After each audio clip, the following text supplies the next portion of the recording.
আসসালামু আলাইকুম এভরিওয়ান। আজকে আমি তোমাদের সঙ্গে নীল মেহেন্দি বানানোর একটি ডিটেল ভিডিও শেয়ার করব। মেহেন্দি বানানোর জন্য তোমাদের এইরকম একটি পাত্র নিয়ে নিতে হবে। তোমরা তোমাদের ইচ্ছে মতো যে কোনো পাত্র নিতে পারো। আমি এই পাত্রটি নিয়েছি কারণ আমি এই পাত্রটিতে আগেও কয়েকবার মেহেন্দি বানিয়েছি।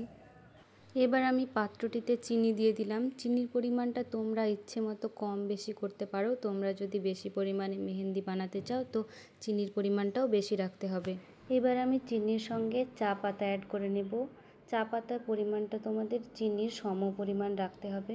যে পরিমাণ চিনি ইউজ করবে সেই পরিমাণেই চা পাতা ইউজ করতে হবে। চা পাতা অ্যাড করার পর আমি চিনি এবং চা পাতা ভালোভাবে মিক্স করে নিলাম। এরপর এই রকম ছোট্ট একটি পাত্র নিয়ে চিনি এবং চা পাতার মিশ্রণের মাঝে সেটাকে বসিয়ে দিতে হবে। এরপর এই রকম রাউন্ড শেপের একটি পাত্র নিতে হবে। আমি এখানে কড়াই নিয়েছি, তোমরা তোমাদের কাছে যেটা অ্যাভেলেবেল থাকবে সেটাই নিতে পারো। কড়াইটি দিয়ে এবার আমি পাত্রটি ঢাকা দিয়ে দিলাম।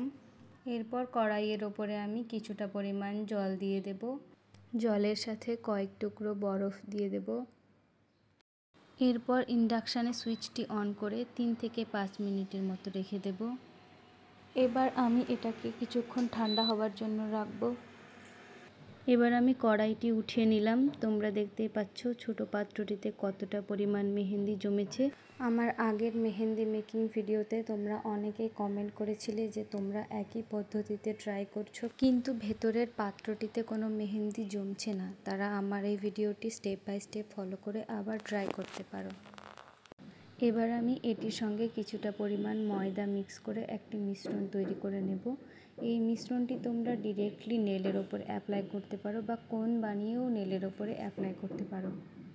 ডার্ক স্টেন পাওয়ার জন্য এটিকে তোমাদের 2 থেকে 3 বার অ্যাপ্লাই করতে হবে এবং ওভারনাইট রাখতে হবে। আরও নতুন ভিডিওর আপডেট পাওয়ার জন্য আমার চ্যানেলটিকে সাবস্ক্রাইব করে দিও।